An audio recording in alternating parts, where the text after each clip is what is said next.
Hey guys, tonight we begin with a ruin. One of the most iconic buildings of the ancient world, the Colosseum of Rome. So before you get comfortable, take a moment to like the video and subscribe. But only if you genuinely enjoy what I do here. And let me know in the comments where you're tuning in from and what time it is for you. It's always fascinating to see who's joining us from around the world. Now, dim the lights, maybe turn on a fan for that soft background hum, and let's ease into tonight's journey together. When the Colosseum opened in 80 CE, it wasn't the half-broken tourist magnet we see today. No, back then it was the Beyoncé of Roman architecture. Flawless, dramatic, and guaranteed to make the neighbours jealous. Officially, it was called the Flavian Amphitheatre, but nobody bothered with that.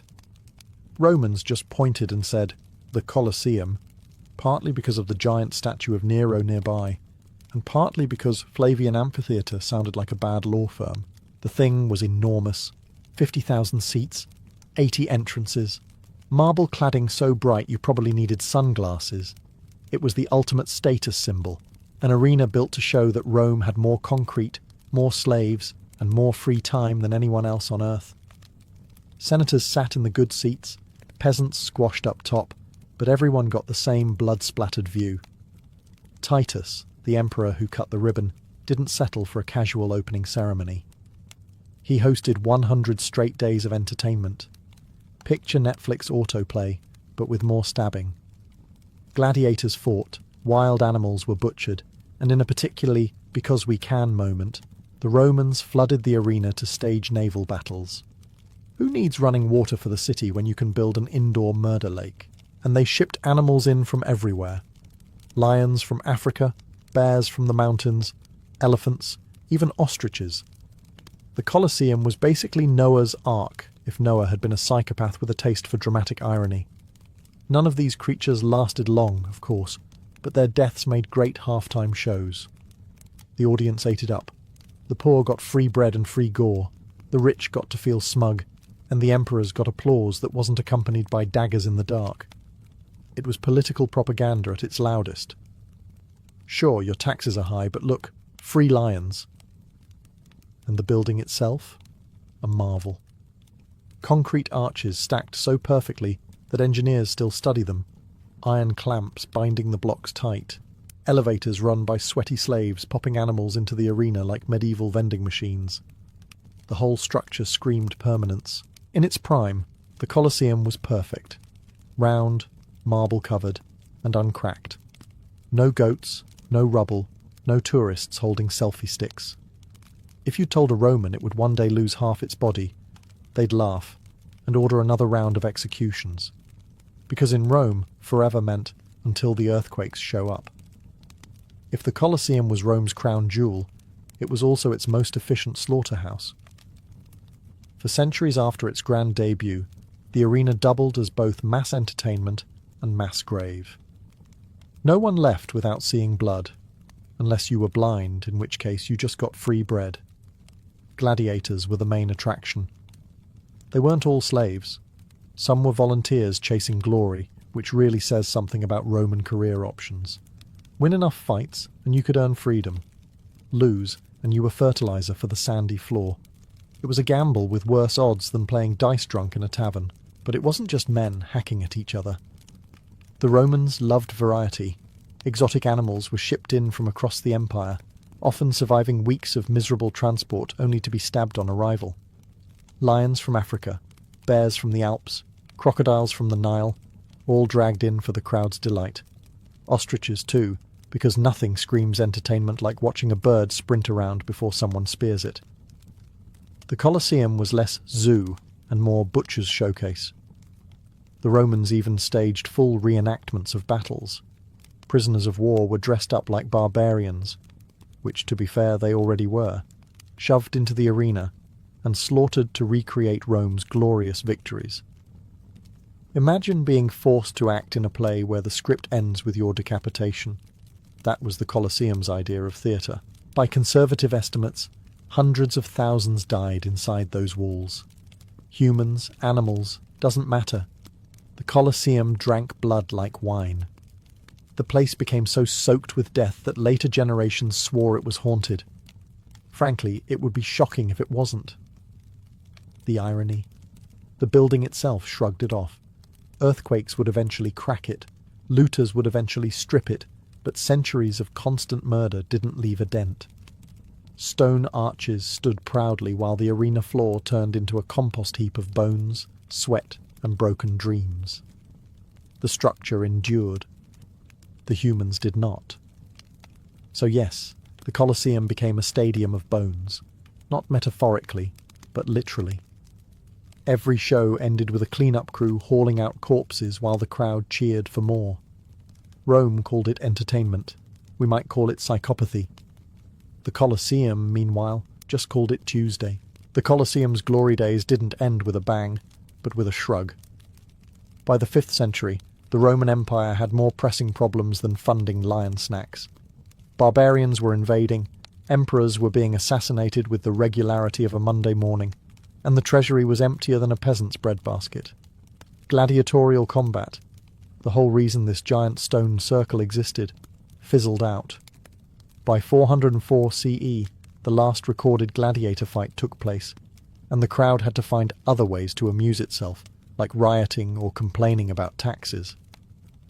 Christianity's rise didn't help either. Church leaders weren't exactly fans of large-scale murder being treated as family entertainment.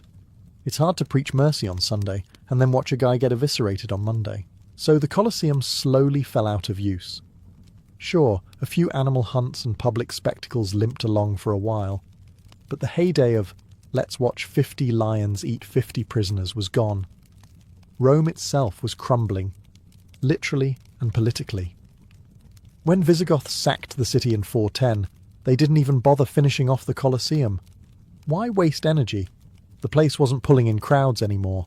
The empire split, the western half died, and the once mighty stadium just sat there. No more emperors showing off naval battles. No more roars of approval as thumbs decided who lived or died.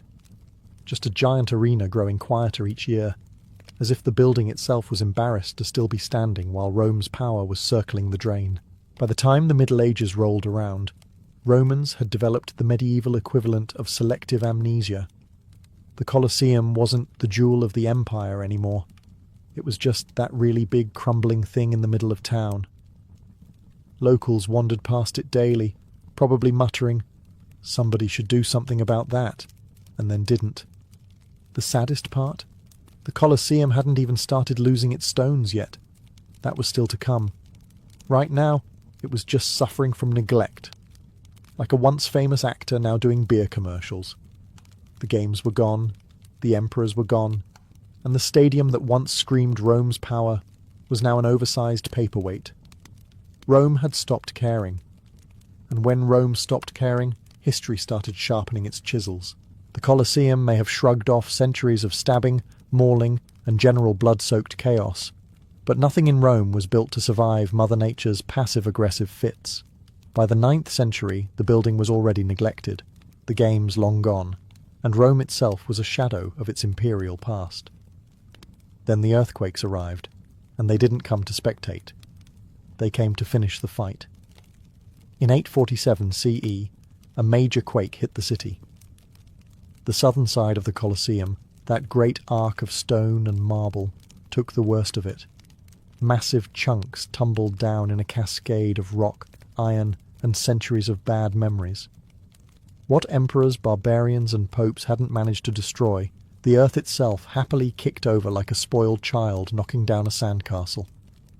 The Colosseum went from majestic ruin to, well, at least half of it is still standing. The southern side in particular suffered because it sat on less stable ground. Ancient Roman engineers had been geniuses, yes, but even they couldn't outsmart fault lines forever. The northern half clung on, while the south collapsed in stages, leaving the building looking permanently lopsided, like history's most dramatic before and after photo. And this wasn't a one-time event. Rome got more tremors throughout the Middle Ages, each one loosening more stone, each one giving locals new excuses to cart away rubble for personal projects. Every quake turned the Colosseum into the world's biggest clearance sale. What had once been an engineering marvel became a cracked skeleton. Vaulted arches buckled, stairways vanished, and spectators who might have sat comfortably in the second tier centuries earlier would now be looking at open sky and wondering why nobody brought scaffolding. For Romans of the time, though, it wasn't a tragedy. It was opportunity. Huge slabs of travertine lying around in neat piles. Perfect. Why mourn a broken amphitheatre when you could turn its ribs into your new church facade? And the more earthquakes struck, the more free building materials rolled in. The Colosseum didn't just fall apart. It was being politely delivered to the rest of Rome, one tremor at a time. And after the 847 quake, the missing half of the Colosseum wasn't just a possibility. It was already becoming a reality. The Colosseum survived its first big earthquake in 847 CE, looking a bit battered but still recognizable. Like a heavyweight fighter after a rough round, it could still stand in the ring. But the earth wasn't done swinging. In 1349, Rome got hit again, and this time the Colosseum went down hard. This quake ripped through the city with enough force to turn much of the southern side of the amphitheatre into rubble. Entire sections of those majestic arches and seating tiers simply folded and collapsed. It wasn't just cracks and cosmetic bruises anymore. It was structural annihilation. Rome's most famous landmark suddenly looked like a half-eaten cake, and nobody was rushing to bake the missing half-back. Of course, medieval Romans didn't view this as a tragedy. They saw it as divine delivery. All those giant blocks of travertine that once held up emperors and gladiators, now they were lying conveniently on the ground, ready to be reused. Builders, stonemasons and opportunists descended on the wreckage like bargain hunters at a yard sale. Why quarry new stone when the Colosseum was practically begging you to help yourself? The damage was so extensive that the Colosseum never really recovered. The south side remained a jagged ruin, open to the elements, while the north side soldiered on in stubborn defiance. From that point forward, the Colosseum wasn't a full arena. It was a broken circle, a permanent reminder that Rome's glory was officially a thing of the past. And naturally, once pieces of the Colosseum were carted off for recycling, the ruin's fate was sealed. Instead of repairing it, everyone treated it as a public quarry. The earthquake didn't just break the structure. It broke the idea that the Colosseum should remain whole. From then on, its stones would end up in palaces, churches, and fountains, scattered like confetti across the eternal city. The 1349 quake was the fatal blow. Not the fall of Rome, not invading barbarians, not centuries of blood-soaked games. Nope. It was the ground shrugging and saying, enough. The missing half of the Colosseum wasn't planned. It was delivered in one catastrophic tremor. And Rome never looked at its greatest monument the same way again. After the quake of 1349, the Colosseum wasn't seen as a wounded masterpiece. It was seen as a very convenient pile of free construction materials. Rome had officially rebranded its greatest arena from imperial monument to public quarry. Think about it. Why trek out to distant stone quarries when the finest travertine blocks in Italy were lying around in the middle of the city? No back-breaking labour, no transportation problems. Just stroll over to the Colosseum, pry out a few stones, and you were in business.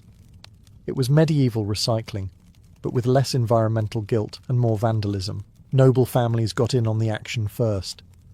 Palaces don't build themselves, and nothing said wealth and power quite like walls made of Colosseum marble. Bit by bit, those fallen arches were carted away and reassembled into the mansions of Rome's elite. The Frangipani family even fortified part of the Colosseum itself, turning it into a personal fortress. Because why stop at looting when you can move in? The church wasn't innocent either. If you've ever admired St. Peter's Basilica, or any number of Rome's ornate churches and fountains, you've probably admired pieces of the Colosseum without realizing it. Popes were more than happy to strip pagan marble from a crumbling amphitheatre to give God's house a facelift. After all, what better way to honour the faith than with repurposed gladiator bloodstones? For everyday Romans, the Colosseum became less a landmark and more a medieval Home Depot. Need a slab for your workshop floor? Help yourself. Need stone for a wall? Grab a piece from the arena. The arches that once thundered with cheers now echoed with the sound of chisels hacking away at their bones. The Colosseum wasn't destroyed in one dramatic collapse. It was slowly dismantled by centuries of practicality. Earthquakes gave Rome the rubble. Romans gave themselves permission to cart it off. Piece by piece, the amphitheatre bled into the city around it. By the late Middle Ages, calling it a Colosseum was generous. It was more like an open-air warehouse. The missing half didn't vanish overnight. It was repurposed, swallowed by palaces, basilicas, fountains, and houses. Rome hadn't lost its monument. It had simply rearranged it. The Colosseum had gone from monument to quarry, and once that shift happened, there was no going back. If there's one thing medieval noble families loved more than money, it was flaunting it. And in Rome, flaunting often meant squatting inside ancient ruins like raccoons with titles. The Colosseum was no exception.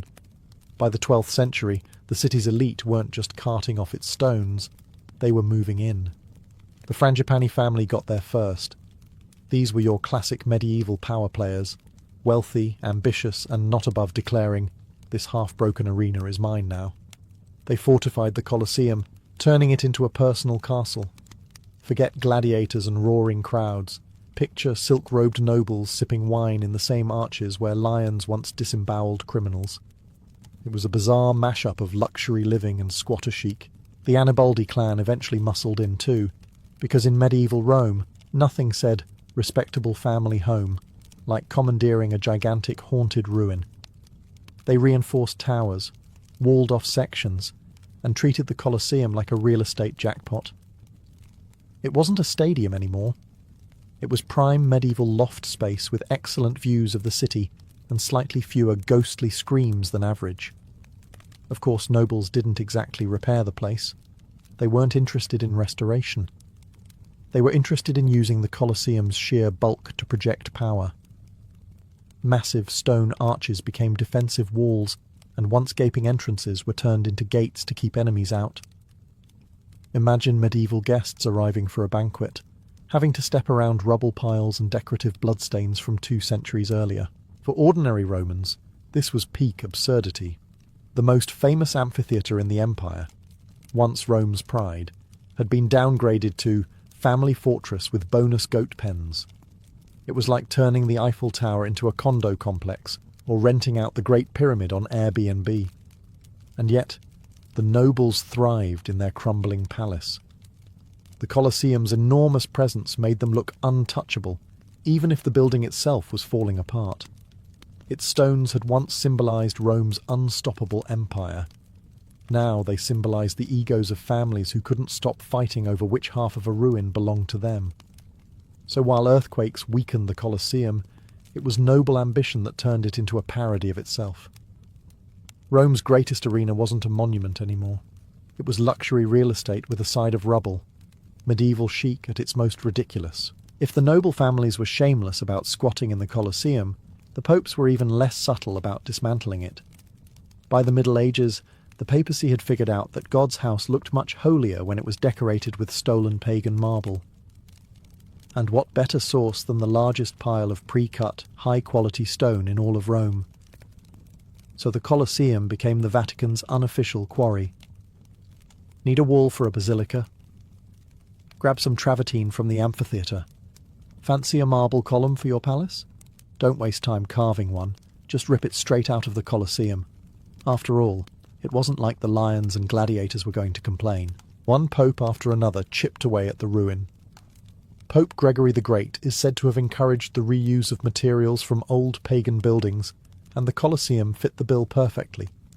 Later popes happily obliged, stripping out blocks, iron clamps, and decorative marble to repurpose them across the city. The result? Rome's skyline became a patchwork of Colosseum souvenirs. If you admire St. Peter's Basilica today, you're also admiring a few chunks of the missing half of the Colosseum, just disguised as holy architecture. And the irony here is delicious. The very building once condemned as a site of Christian martyrdom was now being cannibalized to glorify the Christian faith. Nothing says divine providence quite like ripping apart a murder arena to build a cathedral. Of course, the popes didn't stop at stone. They also authorized the removal of the Colosseum's metal clamps, those iron staples that literally held the blocks together. Extracting them weakened the walls further, leaving behind pockmarks that are still visible today. It was like pulling nails out of a wooden house and then acting surprised when it collapsed. For everyday Romans, this papal demolition derby was just normal life. Why quarry new material when the Pope had basically declared the Colosseum a divine parts shop? Every new church, palace and fountain sparkled a little brighter thanks to the ruin crumbling in the background. By the time the papacy was done, the Colosseum was less a stadium and more a skeleton, one whose bones had been scattered into every corner of Rome. God may have gotten his basilicas, but the Colosseum had definitely lost half its body in the process. If earthquakes and popes hadn't already ruined the Colosseum's week, medieval scrap metal dealers finished the job. The amphitheatre wasn't just stone and marble. It was held together by thousands of iron clamps, the ancient equivalent of duct tape. These clamps kept the massive blocks of travertine from slipping apart, and the Romans, being practical engineers, even poured molten lead around them to lock everything tight. Centuries later, those clamps became irresistible to medieval looters. Iron was expensive, hard to come by, and vital for weapons, tools, and horseshoes. So why smelt new iron when the world's largest stockpile of ready-made metal was sitting in the middle of Rome? All you had to do was pry it out, and pry they did. The process was destructive, to put it mildly. People hacked away at the stone to dig out the clamps, leaving behind rows of ugly holes and scars across the Colosseum's walls. Each clamp stolen meant another piece of the building grew weaker. Picture someone removing bolts from a bridge because they wanted to sell the scrap, and then acting surprised when the bridge collapsed. That was Rome's approach to cultural preservation. The results were catastrophic. Whole sections of wall shifted and cracked. Vaults sagged. Arches that had survived earthquakes finally gave up. What had once been a model of Roman engineering was now a pockmarked ruin that looked like it had been attacked by a very determined woodpecker with a blacksmithing degree. And the best part? Most of that stolen iron didn't even go into anything glamorous. It probably ended up as nails, tools, or fencing. Imagine trading the Colosseum's structural integrity for a bunch of medieval shovels. That's history for you. One of the wonders of the world undone because someone needed better cutlery. Even today, you can see the damage. The walls of the Colosseum are dotted with those old clamp holes, the visible scars of centuries of theft. Tour guides politely call them evidence of spolia. A less polite term would be proof that medieval Romans couldn't resist free hardware. So if you've ever wondered why half the Colosseum is gone, don't just blame earthquakes. Blame the fact that somebody's great-great-great-grandfather needed to fix a plough. By the Middle Ages, the Colosseum wasn't just a ruin. It was prime real estate. The arches that once echoed with the screams of dying gladiators were now rented out as shop space. Because if history has taught us anything, it's that people will sell vegetables literally anywhere. The ground-level arches, designed to funnel tens of thousands of spectators in and out of the arena, became perfect storefronts.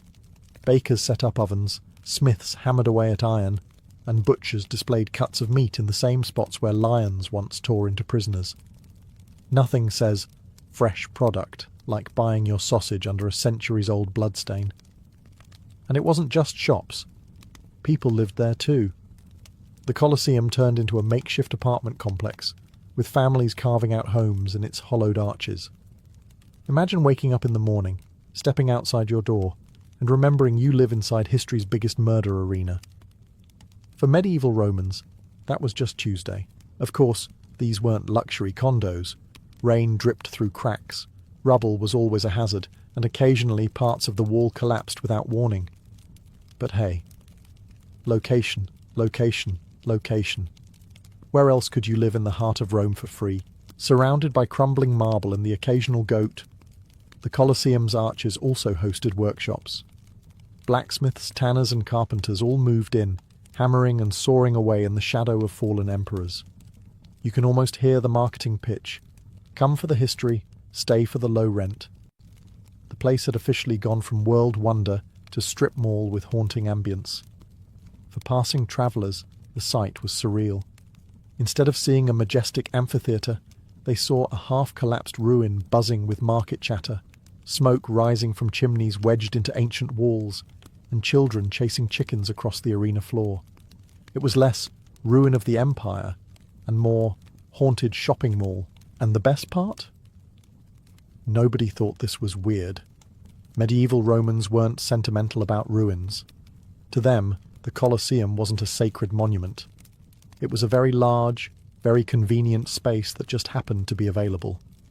If emperors had known their grand arena would one day house bakeries and shoe repair shops, they probably would have built something smaller and less tempting. The Colosseum had officially reinvented itself. Not as a stadium, not as a fortress, but as a mall, and business was booming. By the time the Colosseum had been downgraded from world wonder to strip mall, it was only a matter of time before it became a barn. And sure enough, the grand arena that once staged naval battles and gladiatorial duels eventually turned into a giant pasture for sheep and goats. Nothing says fall of empire quite like livestock grazing on history's most iconic murder arena. Travellers in the Middle Ages often described the Colosseum not as a ruin, but as a sort of ghostly meadow, with herds of animals calmly chewing grass in the same space where gladiators once fought for their lives. Imagine standing in the world's largest stadium and hearing not the roar of 50,000 spectators, but the gentle bleating of goats. A little anticlimactic, yes, but probably better for public health. Goats didn't care about imperial grandeur or architectural mastery. They cared about weeds, and the Colosseum had plenty of those. Plants grew wildly in its cracks, stairways and collapsed arches, turning the place into an overgrown buffet. Shepherds thought, why not? Free grass. And just like that, the arena of emperors became the cheapest grazing land in Rome. The irony, of course, is that medieval Romans considered this perfectly normal. To them, ruins weren't sacred or untouchable. They were practical. You needed a fortress? Move into the Colosseum. You needed a quarry? Dismantle it. You needed grazing land? Toss in some goats. The ancient world wasn't being preserved. It was being repurposed. And goats, apparently, were excellent tenants. Low rent, minimal noise complaints, just the occasional pile of droppings where Caesar once sat. For foreign visitors, the sight was both shocking and hilarious. Pilgrims and scholars would arrive in Rome expecting to see the legendary amphitheatre, and instead find sheep wandering across the arena floor. One chronicler noted that the Colosseum looked less like a monument and more like a ruined village green. That's medieval for wow. This is embarrassing. In a way, though, the goats were the Colosseum's most loyal fans. They kept showing up century after century, long after emperors, gladiators and nobles abandoned it. If walls could talk, the Colosseum might have said, "Out of all the crowds I've hosted, the goats are the easiest." The blood-soaked stadium had become a petting zoo. Not exactly the legacy the Flavian emperors had in mind. By the Middle Ages, the Colosseum wasn't just a ruin full of goats and workshops. It was also a place of supernatural gossip. Romans had stopped thinking of it as an arena and started treating it like a giant haunted monument. Half church, half ghost story. The logic was simple. Hundreds of thousands of people had died inside those walls. Gladiators, criminals, slaves, prisoners of war, animals. The place was basically one giant cemetery disguised as architecture. So naturally, locals whispered that the Colosseum was crawling with restless spirits. Strange noises at night? Ghost gladiators, obviously. Cold wind blowing through the arches. Must be the souls of martyrs sighing. Goat bleating in the dark. Okay, probably just a goat, but it didn't help the atmosphere. Christians, meanwhile, claimed the Colosseum as a holy site. They believed it was the place where countless martyrs had been executed for refusing to worship Roman gods. Whether that was completely accurate or not didn't matter. The story stuck. Soon enough, pilgrims were visiting the ruin not for its history, but for its holiness. A place once known for butchery became, paradoxically, a shrine. Popes leaned into this narrative because why not? Declaring the Colosseum sacred was a convenient way to discourage people from knocking it down even faster. It worked about as well as you'd expect. Sure, some respected it as a site of Christian suffering. Others still saw it as a free stone buffet. God's will, apparently, included building new churches with recycled arena walls. The double identity was striking. By day, the Colosseum was a barnyard and bazaar. By night, it was a whispered no-man's land, haunted by the echoes of dying gladiators. People prayed there, avoided it, and stole from it all at once.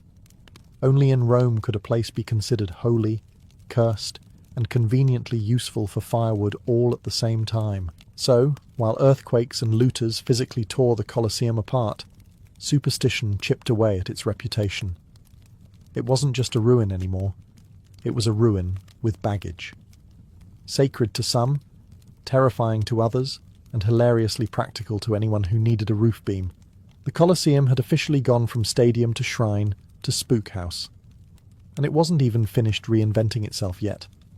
By the later Middle Ages, the Colosseum had taken on yet another identity. Rome's strangest garden. With earthquakes opening cracks in the stone, looters ripping out iron clamps and no one maintaining the place, the arena slowly turned into a giant planter box. Nature had moved in, and it wasn't subtle about it. Grass sprouted first, carpeting the arena floor where emperors once hosted naval battles. Then shrubs took root in broken stairways. By the time the 14th and 15th centuries rolled around, actual trees were poking out of the upper arches like nature's version of sticking flowers in a skull.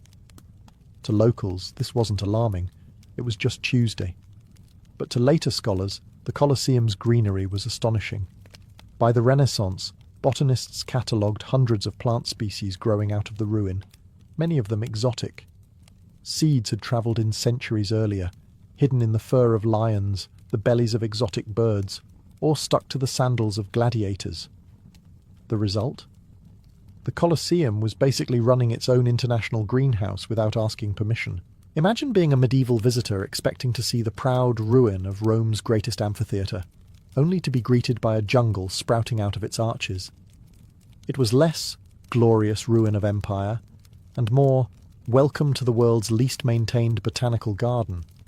If you squinted, you might even mistake it for a hillside, albeit one shaped suspiciously like an oval death trap. Of course, plants did what earthquakes and goats hadn't quite finished. They cracked the Colosseum open further. Roots snaked into the stone, prying blocks apart inch by inch. Every sapling was basically a tiny wrecking crew. Nature wasn't just reclaiming the Colosseum, it was actively helping to dismantle it. Yet, in true Roman fashion, nobody really panicked. Locals shrugged, admired the flowers, and kept carting off marble. The ruin had survived emperors, gladiators, and popes. Why not let weeds have their turn? By this point, the Colosseum wasn't just half missing, it was half garden. It stood as a reminder that even the greatest feats of human engineering eventually double as landscaping projects. The empire had fallen, the goats had grazed, and now the plants were in charge. The Stadium of Bones had officially become the Stadium of Roots. By the time the 15th century rolled around, the Colosseum was less grand amphitheatre and more giant cautionary tale about deferred maintenance. Earthquakes had wrecked the south side, looters had stripped out iron clamps, popes had turned it into their personal quarry, goats had chewed the grass down, and plants were finishing the demolition with slow, steady root work.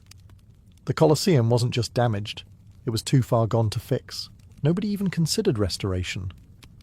Medieval Romans didn't restore ancient monuments. They reused them, squatted in them, or ignored them until they collapsed. A massive project to save the Colosseum would have cost fortunes, and let's be honest, nobody was spending money to protect a half-ruin when there were cathedrals to build, palaces to decorate, and wars to fight. The idea of preservation just didn't exist yet. If you wanted history to survive, you wrote it down in a dusty manuscript. Stone? That was fair game for fireproof housing material. The Colosseum, once Rome's loudest symbol of empire, became background scenery, the city's biggest piece of urban clutter. Its missing half wasn't treated as a tragedy. It was treated as an opportunity. Those fallen blocks built homes, churches, even part of the Vatican. The people of Rome had no shame about living in luxury, thanks to the cannibalized corpse of their own past. Travellers and pilgrims passing through the city often described it as awe-inspiring, but not because it was intact. The sheer scale of its brokenness impressed them. "Look," they basically said, "if this much ruin still stands, imagine how terrifying it must have been when complete." Which is a polite way of saying, wow, this wreck is huge. Meanwhile, everyday Romans just lived around it, selling bread under its arches, grazing goats in its arena, and treating one of the wonders of the ancient world like a neighbourhood backdrop. Restoration wasn't on the table, because to most people, the Colosseum was already finished. Not as a stadium, but as a ruin. By the late Middle Ages, it was simply too broken to save. The Colosseum had gone from centrepiece of empire to oversized quarry to city barnyard, and now it was settling comfortably into its final role, the world's most majestic pile of rubble. By the dawn of the 16th century, the Colosseum was no longer just a ruin. It was a ruin with a second life scattered all over Rome. If you've ever admired a grand church facade, a papal palace, or a fancy fountain in the Eternal City, chances are you've admired a piece of the missing Colosseum. The empire may have fallen, but its stones were still working overtime. Popes were some of the biggest culprits. Why commission expensive new quarries when you could simply peel marble off the Colosseum like wallpaper? The Basilica of St. Peter's, boosted with Colosseum stone. Palaces for the Vatican elite? Same deal. The very structure once soaked in pagan blood was now literally holding up the house of God. Divine recycling at its finest. Noble families joined in too. The Colosseum's bones showed up in family mansions across Rome, because nothing said old money like decorating your living room with slabs stolen from the empire's greatest monument. Meanwhile, regular Romans carted off smaller chunks for workshops, floors and staircases. The amphitheatre had gone from world wonder to DIY hardware aisle, and nobody felt guilty about it. By this point, the Colosseum's identity wasn't just fractured, it was distributed. Half of it still loomed in the city centre, cracked and half devoured by plants. The other half was scattered, hiding in plain sight, camouflaged as parts of Rome's new skyline. If you wanted to see the Colosseum in the 1500s, you didn't go to the amphitheatre. You went on a scavenger hunt across the city. And what makes it almost funny is that this cannibalization wasn't seen as destruction. To medieval and Renaissance Romans, it was progress. Why let a giant pagan stadium rot when you could put its bones to good use? To them, the Colosseum wasn't missing half of itself. It was just everywhere. So what happened to the missing half of the Colosseum? It didn't vanish into thin air. It turned into basilicas, fountains, palaces, staircases and chimneys. It turned into everyday Rome. The Colosseum didn't die. It was repurposed, one stone at a time. In the end, Rome didn't lose the Colosseum. Rome became the Colosseum. The beating heart of the Roman legion wasn't the glint of steel or the thunder of marching boots. It was grain. Far more than a simple ration, it was the very engine of conquest. Each soldier carried about 3 Roman pounds of wheat per day in his pack. A heavy burden, but one that meant survival. Without it, the empire's campaigns from the forests of Germania to the deserts of Syria would have ground to a halt. Grain was the universal equalizer of the legion. Whether you were a hardened veteran of 20 campaigns or a raw recruit just tasting war for the first time, your daily allowance was the same. Bread, not gold, was the true currency of Rome's armies. But getting from sack to stomach was no easy feat. Legionaries essentially carried their kitchens on their backs. Among the jumble of kit, helmets, javelins, cooking pots, was the small hand mill, a portable grinder that turned hard kernels into coarse flour. After hours of marching under the Mediterranean sun, the men would sit down in camp, shoulders aching, and begin the tedious work of grinding. It was noisy, exhausting, and dusty, but there was no escaping it. Flour meant bread, and bread meant energy for another day of conquest. The bread itself was nothing luxurious. Sometimes it was baked into rough loaves over embers. Other times it was pressed into flat cakes that could be cooked quickly on heated stones. On long campaigns, soldiers might bake twice as much as they needed, leaving some to harden into what was essentially military hardtack. Chewy, dry, and nearly tasteless, but durable enough to last through forced marches and sieges. It was the taste of discipline, plain, repetitive, but dependable. What made grain so essential was its predictability. Unlike herds of animals, which demanded pasture, or vegetables, which spoiled quickly, wheat could be stored, transported, and rationed with mathematical precision. Roman supply lines were often little more than chains of mule carts loaded with sacks of the stuff. Generals knew this truth well. A hungry legion couldn't fight, no matter how brave its soldiers. Julius Caesar himself once noted that a commander's first duty was to keep his men fed. So when we picture Rome's legions, we shouldn't just imagine shields glinting in the sun or banners fluttering in the wind. We should picture weary men, grinding wheat after a long march, turning kernels into survival, and bread into empire. The sword may have carved Rome's dominion, but grain was the quiet force that sustained it. If bread was the fuel of Rome's legions, then Posca was the drink that washed it down. And no, it wasn't the rich, velvety wine of Roman banquets. Far from it. Posca was sour, sharp, and smelled more like vinegar than any vintage. Yet for the common soldier, it was indispensable. A mixture of water, cheap wine gone bad, or sometimes just straight vinegar diluted enough to be drinkable, Posca was the liquid companion of the march. To the modern palate, it would taste like punishment. To a Roman legionary, it tasted like refreshment, safety, and even medicine. Why vinegar? First, it solved a very practical problem: unsafe water. Rivers and wells were often contaminated, especially in enemy territory, and plain water could make an entire camp sick overnight. Vinegar killed off much of the bacteria that lurked unseen. Mixing sour wine with water not only made it safe, but stretched the supply, which mattered when thousands of men were on the move. In a way, Posca was the legion's version of a sports drink, quenching thirst while reducing the risk of disease. Second, the tangy liquid was strangely invigorating. Marching 30 kilometres under a scorching sun, weighed down by armour, weapons, and a pack that could tip over 30 kilograms, soldiers needed something bracing to keep them alert. That sharp bite of vinegar on the tongue woke a man up better than sweet wine ever could. It was cheap, plentiful, and practical, exactly what a legion required. But Posca wasn't just about hydration. It seeped into Roman military culture.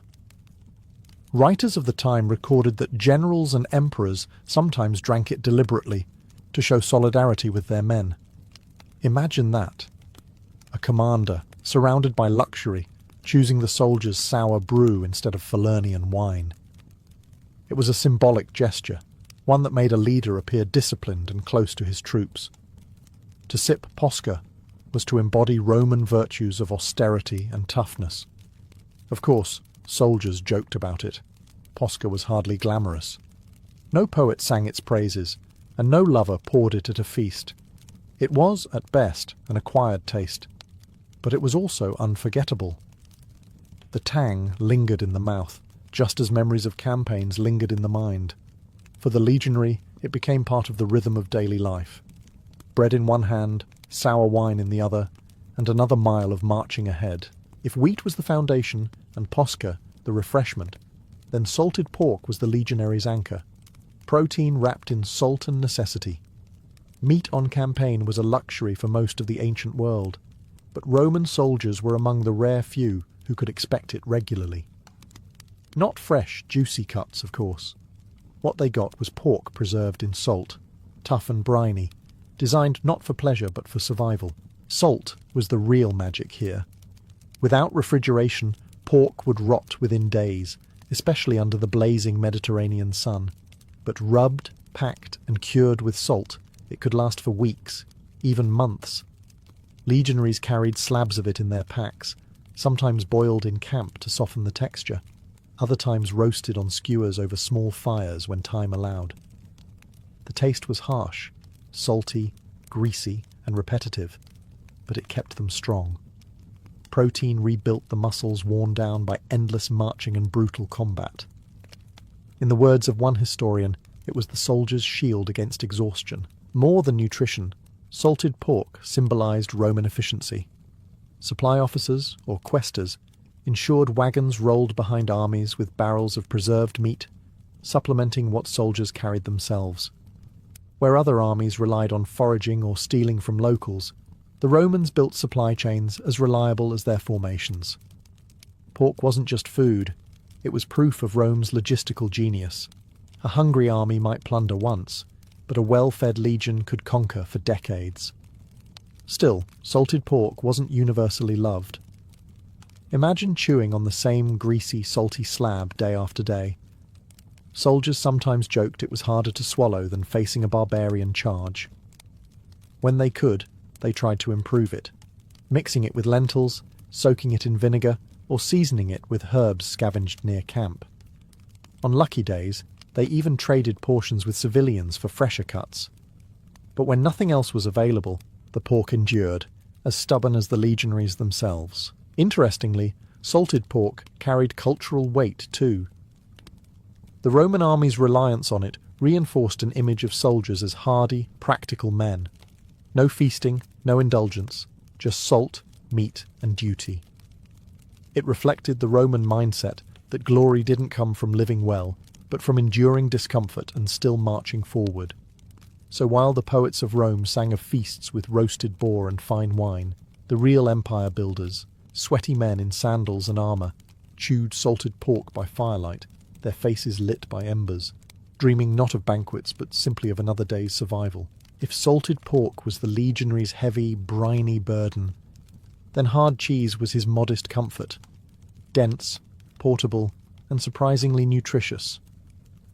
Unlike soft cheeses that spoiled quickly, the Romans relied on aged varieties, so firm they could be carried in a pack for weeks without crumbling to dust. Hard cheese gave soldiers fat and protein, a vital counterbalance to the endless bread and porridge. In a world where calories meant survival, cheese was a compact miracle. Cheese held an advantage beyond nutrition, versatility. Soldiers could nibble it straight from their rations, crumble it over grain porridge, or melt it into stews to soften the harsh saltiness of pork.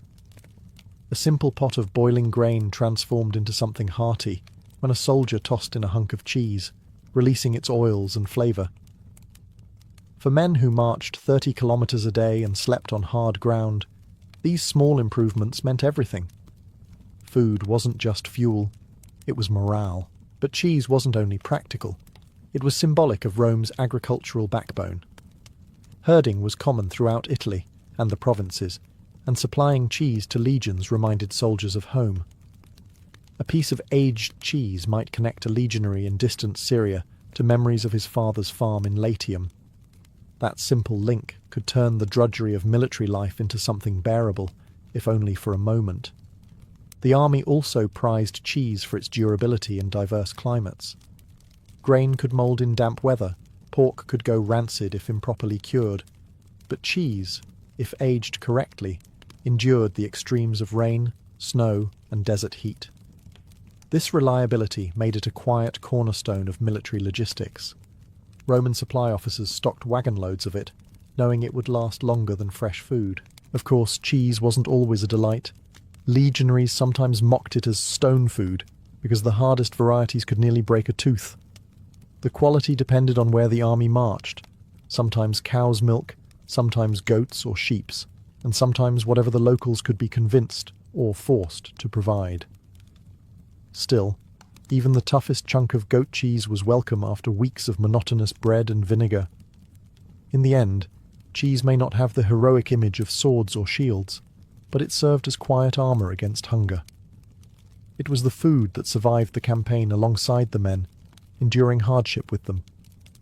When the fires burned low and soldiers chewed on hardened rations, cheese reminded them that Rome's strength wasn't only in conquest, but in the humble, enduring provisions that kept its armies alive. If bread filled their bellies, pork fueled their muscles, and cheese lifted their spirits, then vinegar kept them alive. To the Roman soldier, vinegar wasn't just an ingredient. It was a toolkit in liquid form, carried in small flasks or mixed into the ubiquitous posca. It was the taste of discipline, a sharp tang that touched almost every aspect of legionary life, from the kitchen to the battlefield infirmary. On the most practical level, vinegar was preservation. Drenching meat or vegetables in it kept rot at bay, allowing the army to stretch rations beyond their natural limits. Soldiers often soaked old bread in vinegar and water to soften it, turning stale, tooth-breaking lumps into something at least chewable. It wasn't gourmet dining, but it meant fewer wasted supplies, and in war, waste was as deadly as enemy arrows. But vinegar's real power was medicinal. Ancient Roman doctors, following the writings of Hippocrates and Galen, saw vinegar as a purifier. Soldiers used it to clean wounds, believing its sting warded off infection. In an age without antibiotics, this was a lifeline.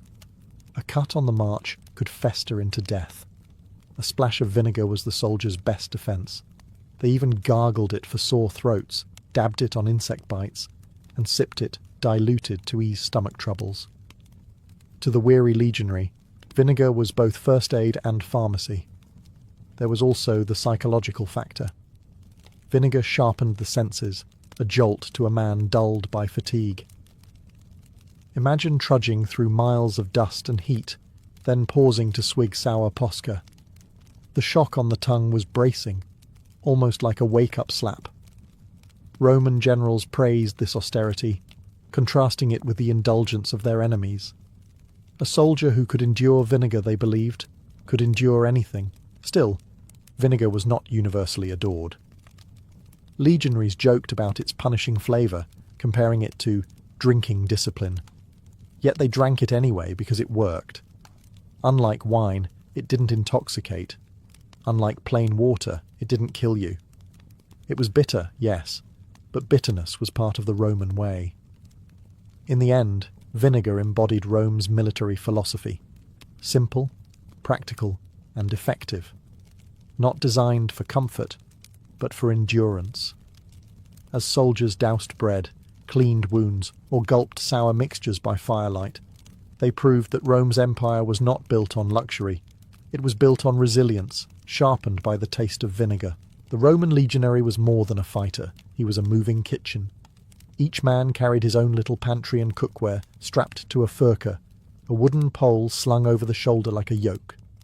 On it hung a cooking pot, a pan, and whatever supplies he had been issued: grain, pork, cheese, and vinegar.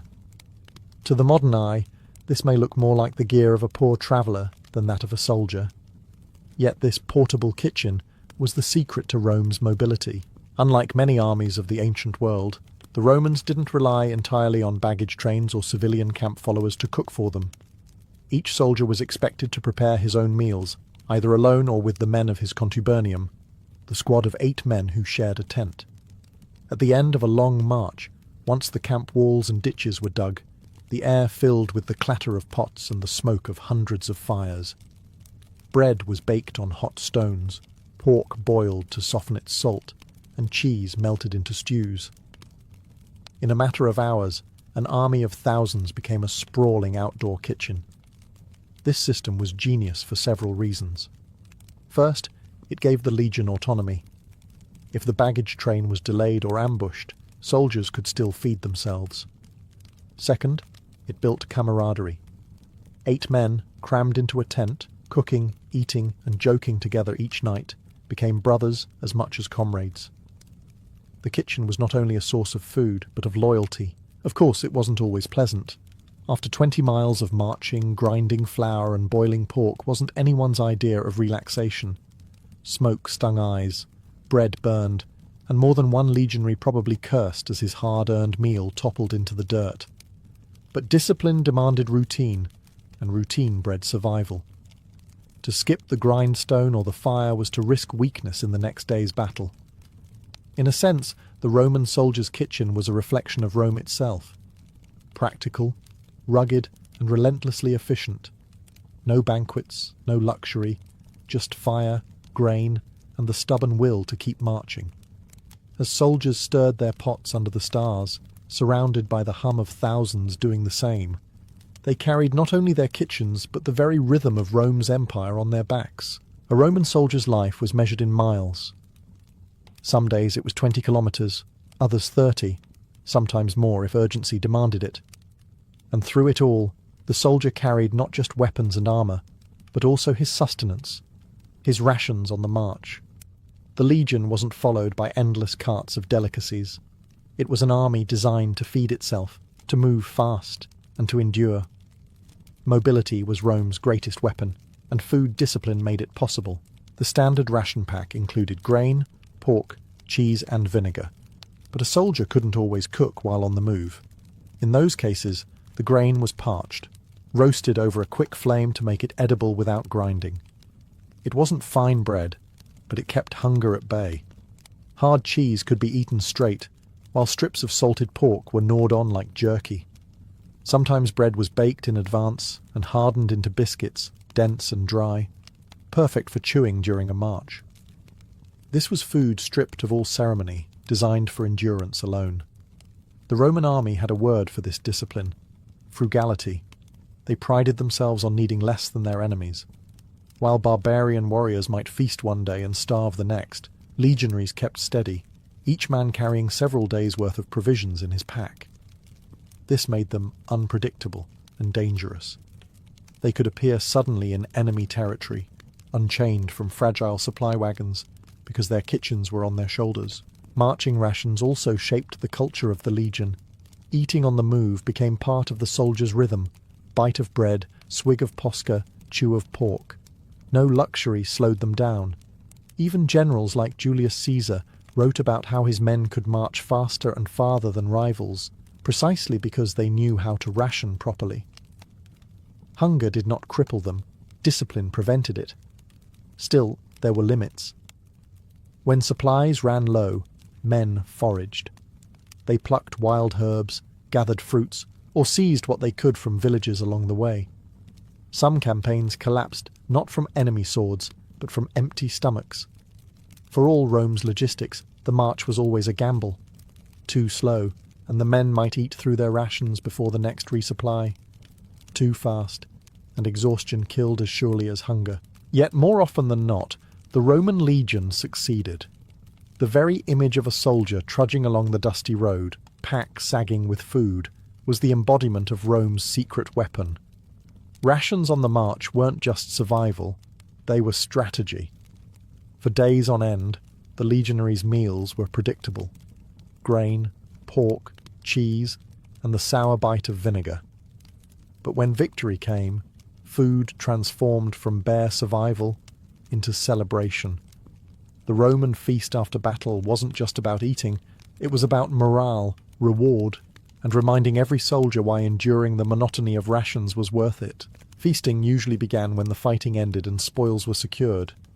The baggage animals, kept out of danger during the clash, were slaughtered first. Fresh meat replaced salted slabs, filling the camp with the smell of roasting beef, lamb or goat. Soldiers who had choked down dried rations on the march suddenly tore into sizzling cuts, juices dripping onto their tunics. Wine, real wine, not the diluted sourness of posca, was uncorked, passed around, and drunk with abandon. For a night, the army shed its austerity and revelled. These celebrations served a deeper purpose. Victory feasts reinforced the bonds of the contubernium and the legion as a whole. Sitting shoulder to shoulder around fires, men who had survived battle together now toasted one another. The simple act of eating transformed into ritual.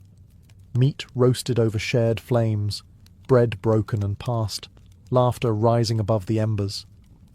Even the most hardened centurion knew that food could heal what battle had broken. Commanders understood this too. Generals often distributed captured food as rewards, ensuring loyalty by filling bellies. a leader who shared spoils, whether it was grain from a conquered town or amphorae of wine from seized stores, secured his men's devotion. Soldiers would forgive many hardships if they knew that victory promised feasting. The contrast was part of the magic. Hard bread and sour wine made the fresh meat and real wine taste all the sweeter. Legionaries joked that Rome's empire was built not just on discipline, but on the hope of a good feast after the killing stopped.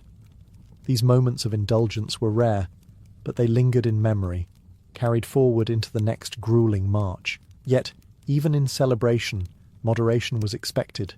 Discipline was never far from the table. Tomorrow might bring another battle, another march, and commanders feared that drunkenness could undo what victory had secured. So the feasts, though joyous, were bounded by order. Romans celebrated not as revellers, but as soldiers who knew duty would soon call again. For one night, though, the campfire was brighter, the food richer, and the laughter louder. In those fleeting hours, victory tasted not of vinegar and salt, but of triumph itself. When we think of Rome's conquests, we imagine gleaming swords, disciplined formations, and banners unfurled against foreign skies. Yet beneath the steel and spectacle lay something far more decisive: food. Rome's true weapon was not just the gladius, but the ability to feed its armies anywhere, at any time, for as long as needed. The empire wasn't built only on blood and stone. It was built on bread, pork, cheese, and vinegar. The genius of Roman logistics was that food was strategy. Legions didn't just fight. They carried the infrastructure of survival with them. Grain mills clattered in camp, portable kitchens fired up every evening, and supply lines stretched like veins across conquered lands. Enemies who relied on plunder or feasting quickly collapsed when campaigns dragged on. Rome, by contrast, could starve its foes into submission, not because its soldiers ate better, but because they ate consistently. Predictability beat plenty. Food also acted as propaganda. A soldier might endure weeks of monotony, but he knew his ration was guaranteed. 3 pounds of grain, salted pork, a measure of cheese, and the sour security of Posca. That guarantee created loyalty. Generals who provided food earned trust. Those who failed saw mutiny. Julius Caesar, Augustus, Trajan, all understood that feeding the soldier was feeding the empire itself. To march without fear of hunger gave Rome an advantage that no enemy could easily counter.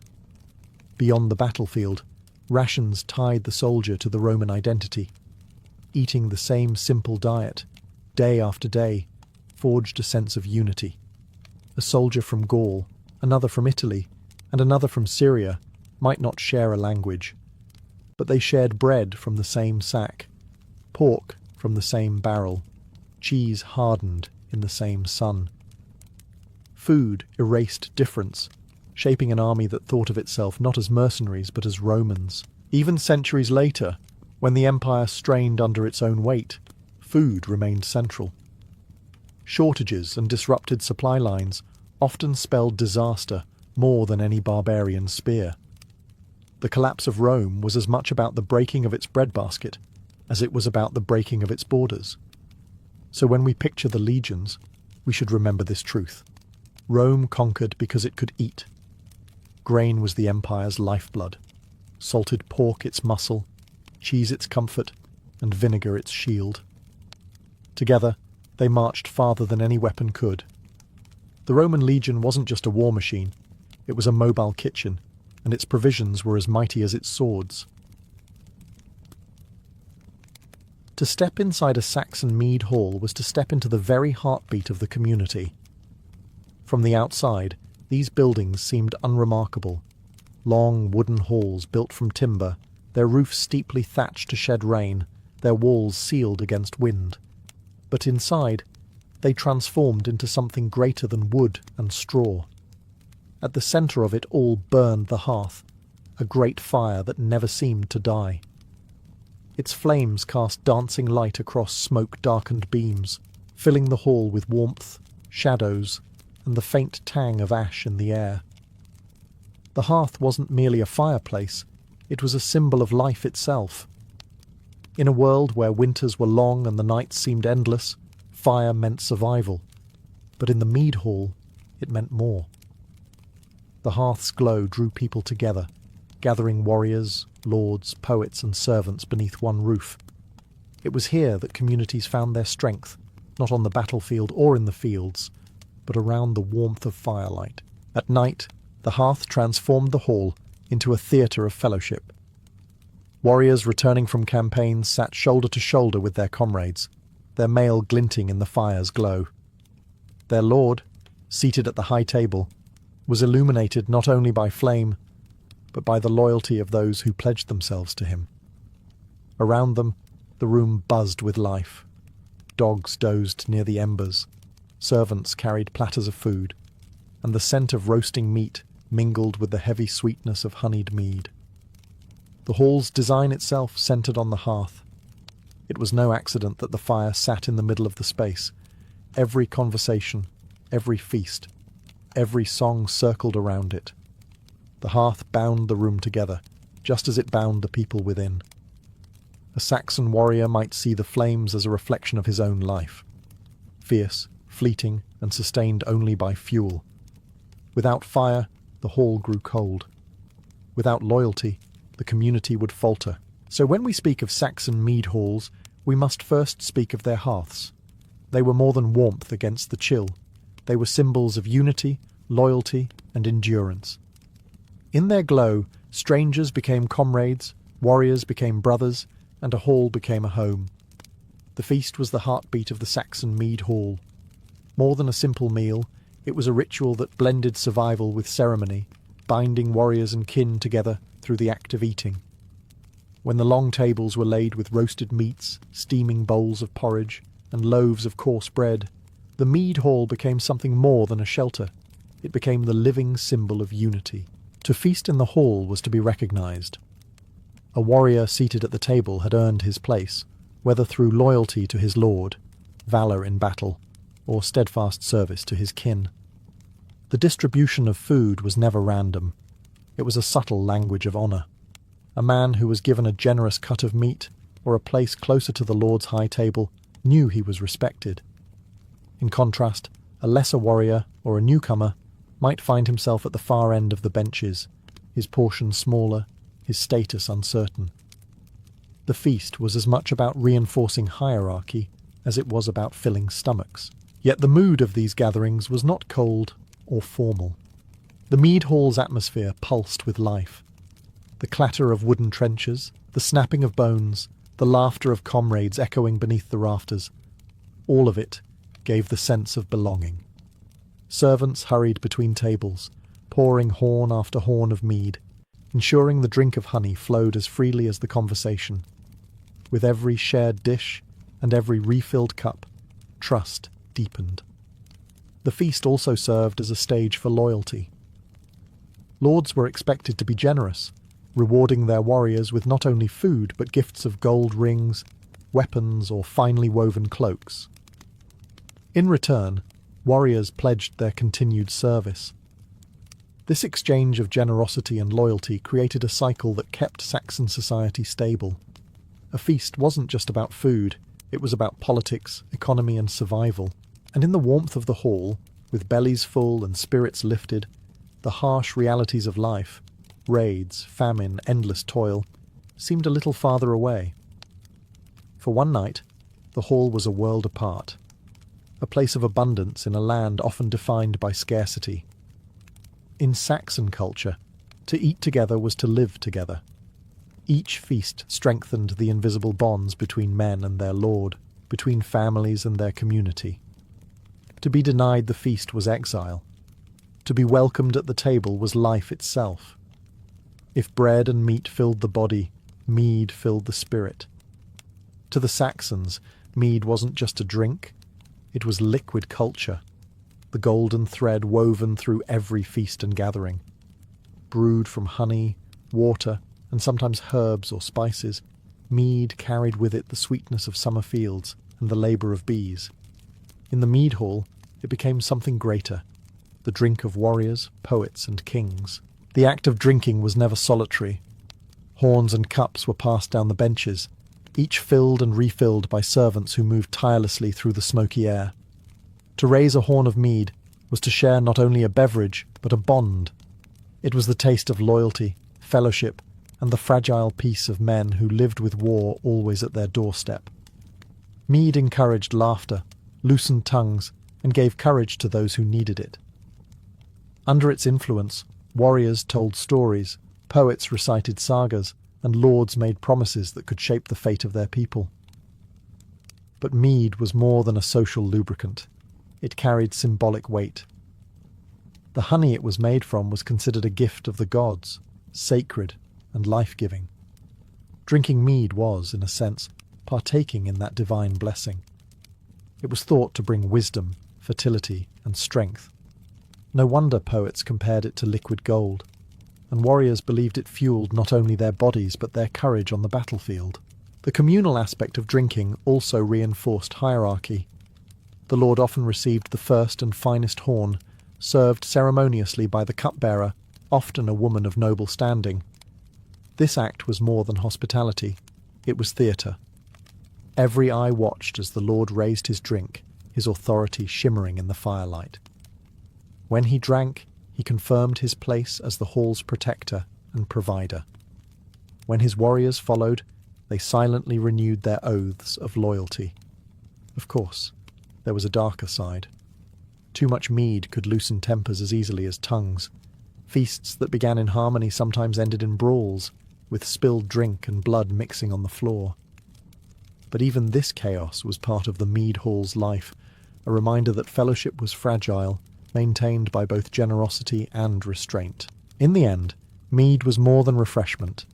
It was memory in liquid form, a drink that captured loyalty, celebration, and the fleeting joy of life in a harsh world. To drink was to live, to remember, and to be remembered. At the head of every mead hall sat its master, the Saxon lord or Hlufford, literally giver of bread. His role was more than political. It was symbolic, spiritual, and deeply practical.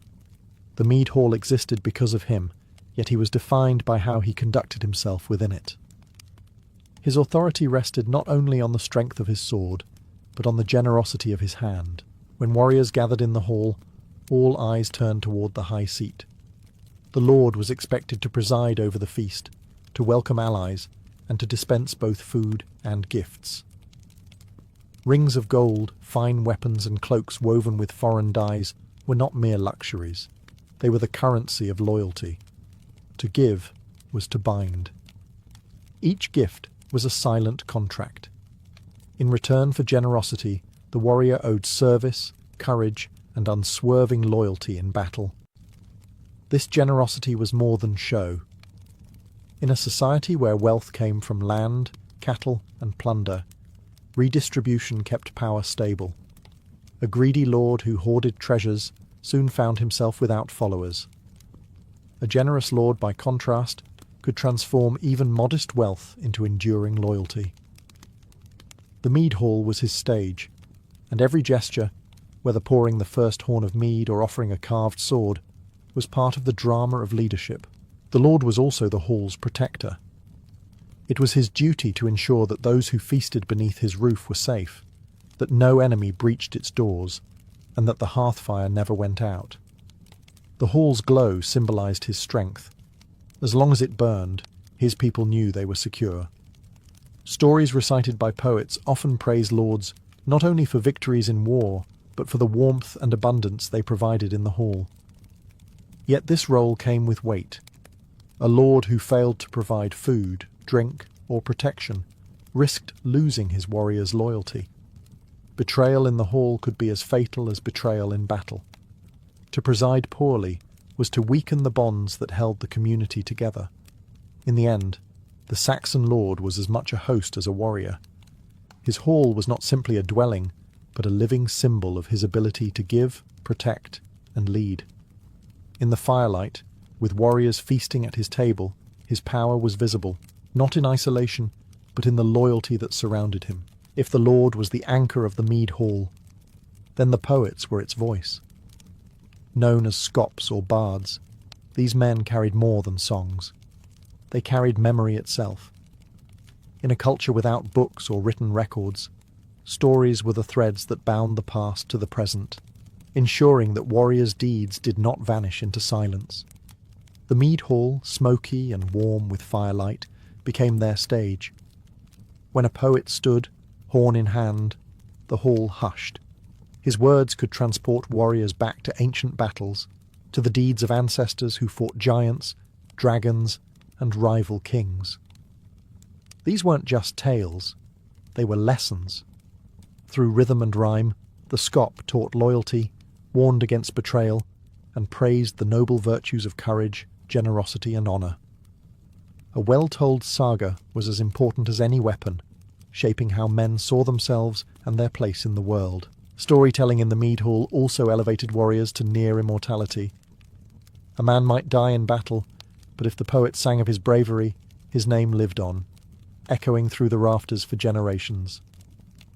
To be forgotten was true death. To be remembered was glory. Warriors often fought not just for land or loot, but for the promise that the scop would one day sing of them beneath the glow of the hearth. The content of these performances ranged widely. Some were heroic epics, recounting mighty battles.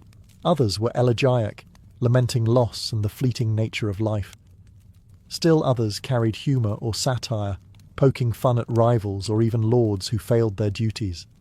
In every case, the poet wielded power. His tongue could praise or shame, build reputations or tear them down. Often, music accompanied the poetry. A harp or lyre provided a steady rhythm, underscoring the cadence of the words. The hall became a symphony of fire crackling, warriors murmuring, and strings resonating beneath the voice of the bard. In these moments, the mead hall was not only a place of feasting, but of culture, a school without walls, a theatre without a stage. The poet's role was essential. He ensured that victories were remembered, defeats explained, and the values of the community reaffirmed. In the Saxon world, where memory was fragile and death always near, the voice of the storyteller was the closest thing to eternity. The Saxon mead hall was not only a place of feasting and storytelling, it was also a courtroom of loyalty, where bonds between lord and warrior were forged and renewed. Here, under the gaze of firelight, and with the taste of mead on their lips, men swore oaths that bound their lives to their leaders. These were not casual promises. In a world where treachery meant ruin, an oath in the hall was sacred, sealed before both comrades and gods. At the heart of this system was the comitatus, the warrior band. Each man pledged himself to his lord, promising courage in battle and faithfulness in peace. In return, the lord swore to provide protection, food, and reward. The mead hall gave this bond its stage. When a warrior lifted his horn and declared his loyalty, it was not just to the lord sitting at the high table, it was to every man in the hall who heard him. Breaking such an oath brought not only disgrace but exile. The rituals were steeped in symbolism. Warriors often swore with hands placed on weapons, invoking the steel they would wield for their lord. Some touched the communal mead horn as they spoke, linking their oath to the drink that united the hall. The presence of poets ensured that these vows were remembered. A man who pledged boldly in the hall, but failed to act bravely on the battlefield, could expect to hear his cowardice sung of in mocking verse for years to come. Loyalty was also reciprocal. A good lord publicly acknowledged his men's oaths with gifts: rings, swords, shields, or cloaks. These were not bribes, but symbols of trust, visible proof that the warrior was part of his lord's household. The more generous the lord, the stronger the loyalty he commanded. In this exchange, the mead hall became both courtroom and treasury, where promises were forged in drink, memory, and wealth. Yet the oaths went beyond politics. They bound lives together. A warrior's promise meant he would not abandon his comrades, even if death came. Tales told in the hall celebrated not only victories, but the steadfastness of men who died beside their lords rather than flee. Such stories reinforced the hall's central lesson: loyalty was worth more than life. Thus, the Saxon mead hall was more than a place of warmth and mead. It was the crucible of trust, where words carried the weight of blood, and oaths echoed louder than the crackling of the hearth fire. Though mead halls are often remembered as the domain of warriors and lords, women played a vital role within their smoky rafters. They were not merely background figures. Their presence shaped the tone, ritual, and very meaning of the hall. The cupbearer, often the wife, daughter, or trusted kinswoman of the lord, was central to the life of the feast. Carrying the great horn of mead from man to man, she moved with dignity and care, ensuring each warrior drank in turn. This ritual was not simply about serving, it was about order, hierarchy, and respect. To receive the horn from her hands was to be recognized as part of the fellowship. Her role symbolized peace in a world dominated by violence. A woman's movement through the hall softened the edge of rivalry, reminding warriors that loyalty was as much about community as it was about bloodshed. She embodied continuity, linking households together through marriage, kinship, and ritual. In many stories, the moment a queen or noblewoman presented the mead cup was when alliances were confirmed, oaths renewed, and tension dissolved. Her gestures carried political weight equal to any sword. Women were also keepers of memory. While male poets recited heroic deeds, women were often the mourners, their voices carrying laments that reminded men of the cost of war. Their songs, quieter but no less powerful, ensured that loss was remembered alongside victory.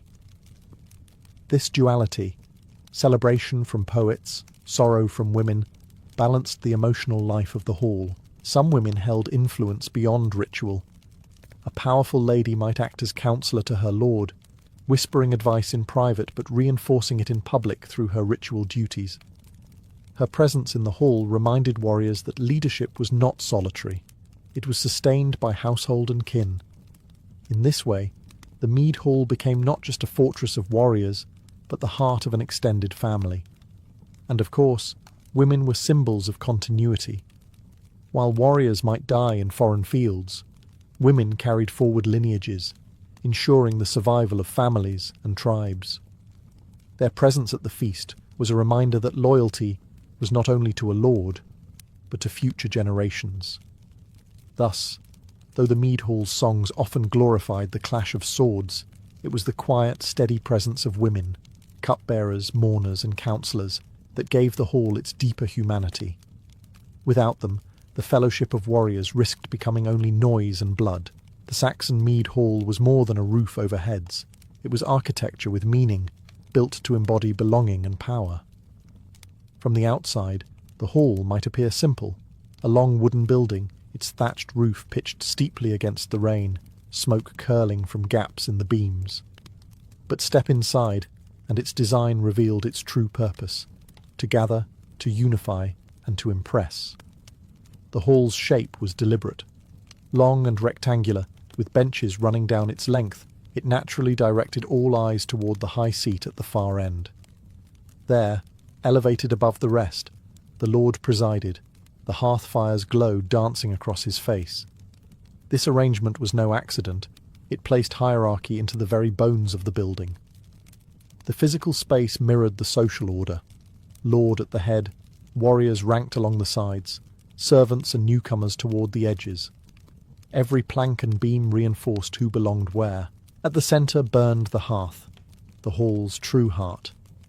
Positioned so its smoke rose through the roof's opening, it lit and warmed the entire space. But it was more than practical.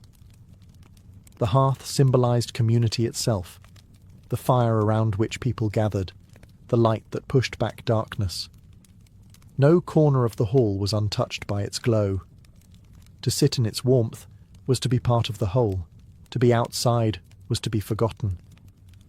The architecture also amplified experience. The high ceilings carried sound, making the clash of laughter, song, and poetry echo grandly. Rafters darkened by smoke became canvases for memory, each stain a reminder of years of feasting. Carved posts and decorated beams sometimes displayed patterns of beasts or knots, linking the structure to myth and tradition. The hall was not just built, it was inscribed with identity. Importantly, the mead hall was a communal space, not private property. Unlike the lord's sleeping chamber or a warrior's tent, it belonged to everyone who had earned a place within it. Its architecture invited participation, long tables for shared meals, benches for collective sitting, open space for poetry and storytelling. It was designed to erase isolation, to make each man feel part of a larger brotherhood.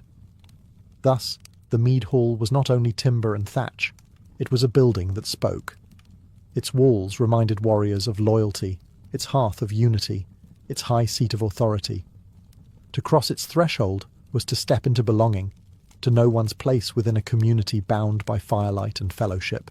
Though the smoke of Saxon hearths has long since faded, the mead hall's legacy lingers in story, language, and cultural memory. These wooden halls, once filled with the laughter of warriors and the drone of poets, were not merely buildings, they were symbols of identity. They represented the centre of community life, the place where power was displayed, loyalty sworn, and memory preserved. Even after their timbers rotted, their echoes survived in legend.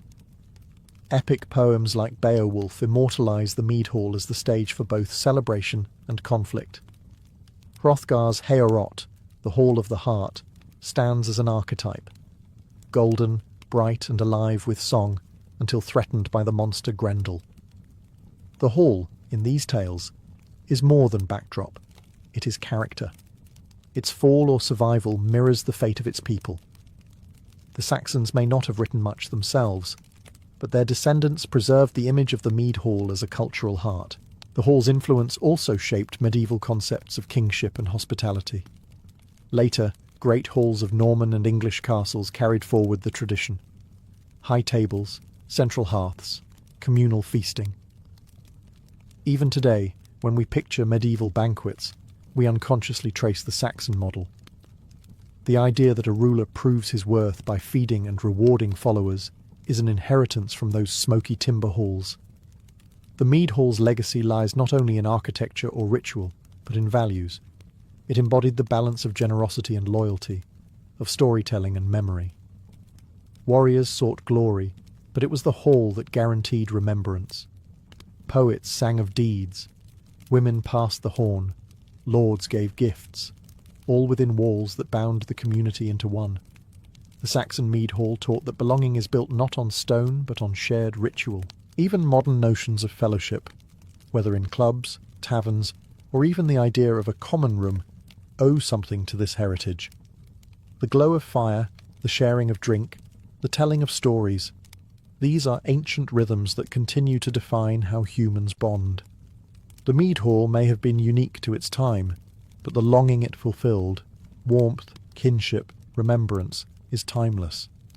In the end, the legacy of the Saxon mead hall is not its timber or thatch, but its spirit. Wherever people gather around a fire, lift a drink, and tell stories to remember who they are, the old halls live again.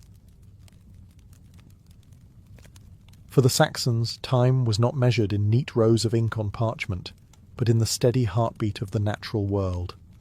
The rise of the sun, the fall of the moon, the greening of fields, and the withering of leaves all told them what the calendar could not. Life was bound to cycles, of sowing and harvest, of cold and warmth, of hunger and plenty. And at each crucial moment of these cycles, the Saxons gathered in ritual and feast, marking their place in the great wheel of the year. These gatherings were not frivolous distractions from hard work. They were the glue that bound community together. In a world without certainty, festivals gave rhythm and reassurance. The harsh winter nights, when frost gnawed at doors and the sun seemed reluctant to return, were answered by blazing fires and shared mead. The restless days of spring, when fields demanded planting and warriors sharpened their spears, were marked by rites that blessed fertility and promised renewal. Even harvest itself, exhausting as it was, ended in celebration, a reminder that toil bore fruit and the community would endure another year. Religion lay at the heart of these cycles. Pagan gods and ancestral spirits were honoured at feasts with offerings of grain, meat, and drink. Fires symbolized the rebirth of the sun, while songs carried prayers for good fortune and safety in battle. To participate in a festival was to participate in the sacred order of things, a reminder that man's work on earth was tied to forces greater than himself. Yet these events were not all solemnity. They were also occasions of joy, laughter, and abundance in lives that were otherwise marked by hardship. Tables filled with roasted meats, horns of mead passed from hand to hand, and music echoed through the halls. People sang, danced, and told stories that stitched the community together. The festival was a rare moment when hunger gave way to plenty, fear to hope, isolation to belonging. For the Saxons, then, the year was not a straight line, but a circle. Each festival turned the wheel, marking both an ending and a beginning. Through fire, food, and fellowship, the Saxons not only survived the seasons, they gave them meaning. When winter pressed hardest, when the nights stretched long and the earth seemed lifeless, the Saxons turned to Yule. This midwinter festival was more than a holiday. It was an act of defiance against the cold and dark. The people lit great bonfires, some in open fields, others in the hearths of mead halls, flames leaping high as if to call back the sun itself. Fire was not just warmth, it was a promise, a living symbol that light would return, and that life had not been abandoned by the gods. Yule was marked by abundance, though it came in the leanest time of year. Families gathered in halls heavy with the smell of roasting meats, pork, venison, or whatever the hunters could bring in. Bread was baked, ale brewed, and most importantly, the drinking horns of mead flowed without end. The sharing of food and drink in such difficult months was no small thing. It reinforced solidarity. No one faced the long night alone. If your lord filled your plate and horn at Yule, he was not just feeding you. He was proving his worth as a provider, the one who could lead you safely through scarcity. The religious element was inseparable. Yule fires honoured the gods and spirits of the ancestors, calling for protection through the dangerous winter months. Offerings of food and drink were cast into the flames, smoke rising as a bridge between the mortal and the divine. Warriors often used this time to boast of past deeds or swear new oaths, the fire itself serving as witness to their pledges. Just as the sun would return after its darkest hour, so too would loyalty endure after the trials of war. It was also a time of inversion, when the ordinary rules of life relaxed. Stories tell of games, contests, and mischief, with laughter filling the smoke-filled halls. Yule was not merely a pause from hardship, it was a celebration of survival. Children received gifts carved from wood or bone, tokens of joy to brighten the darkest season. Above all, Yule reminded the Saxons that even in the depth of winter, life still pulsed. Fire blazed, drink warmed, and fellowship held firm. In that glow, they saw not only the end of one year, but the birth of another, a cycle unbroken. If Yule was about survival in the dark, spring festivals were about renewal in the light. As the frost loosened its grip and the first shoots broke through the soil, the Saxons turned to rituals of fertility, celebrations that honoured the earth's awakening and called upon the gods to bless fields, herds, and families with abundance. In a world where one failed harvest could mean starvation, these rites were not quaint superstition. They were urgent acts of hope. The season's rituals often centred on the goddess Eostre, whose name lingers in our word Easter. She was associated with dawn, rebirth, and fertility, her symbols tied to hares, eggs, and the returning sun. Offerings of bread, milk, and honey were made in her honour, placed on altars or buried in the earth as gifts to ensure the land's generosity. Fires were lit at dawn, their smoke curling skyward like prayers for good harvests. Communal feasting was an essential part of these spring rites. Fresh lamb and early greens often marked the tables, along with the last reserves of stored grain. Eating together symbolised shared renewal. The community would not only survive the winter, but flourish in the year ahead. Mead horns circulated, and songs filled the air, many of them celebrating fertility not only in fields, but in families. Weddings and betrothals often coincided with these festivals, binding human unions to the earth's own cycles of rebirth. The rites themselves could be playful as well as sacred. Young men and women participated in games that carried symbolic meaning, races, dances, and contests of strength that mirrored the vigour of new life. Some traditions involved scattering ashes or blessing fields with fire and water, rituals meant to cleanse and fertilise the soil.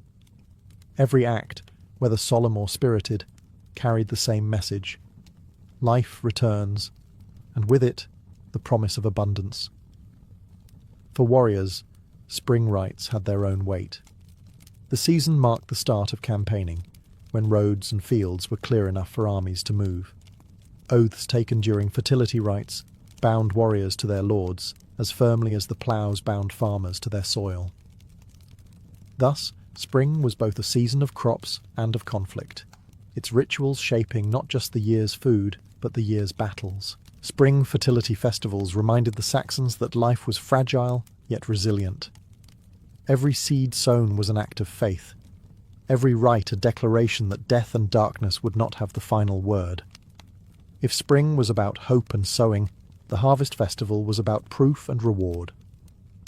After months of toil in the fields, ploughing, sowing, weeding and praying, the Saxons marked the season of reaping with one of their most important celebrations.